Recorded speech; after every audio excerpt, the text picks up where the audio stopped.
針對這個地監獄的風波，台北市長蔣萬安伊是出面化工要來倒內閣。也那行政院長杜英泰今仔日是因為人感冒，所以全無回應。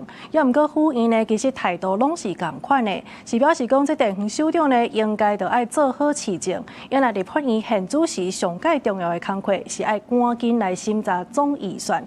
另外，這哪樣目前呢對這倒內閣的講法，其實是並無明確的表示的。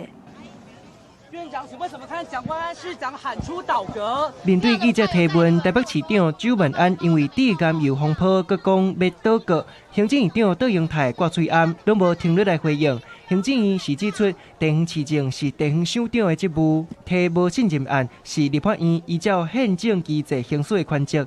啊，毋過即馬階段，立法院上重要的工作是趕緊甲總預算審核煞。市政是市長的工作，所以該查的食品、該開的會，這是屬於市政；其他的這些屬於立法院的權責。我們會呼籲立法院各委員們能夠為了國家的進步，盡速的完成總預算的審議。不只個國民黨傳出中央目前對倒閣無啥要處理，立法委員嘛意見無同，要是要等到開黨團大會進一步討論。也有很多的民眾打電話到服務處來跟我們說，他們認為有倒閣的必要。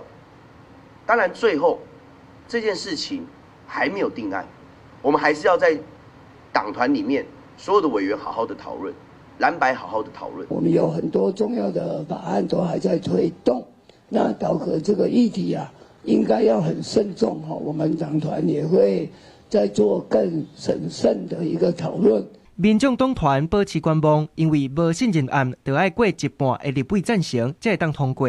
那八總共有60席的立委，確實會過這個限。啊，毋過行政院長是透露，上時嘛會當請總統甲立法院解散，就要佇咧60天內重新舉行立委的選舉，朝野攏愛承擔政治風險。在國會裡面你說國民黨跟台灣民眾黨是現在是多數黨到底會不會真的提出倒閣？我們都尊重，我們願意接受民意的一個檢驗。民進黨團就表示尊重拿贏的決定，閣講在野發倒閣已經當外，攏無真正行動，強調應該讓民眾檢驗拿八多數的國會有符合民意無？記者綜合報道。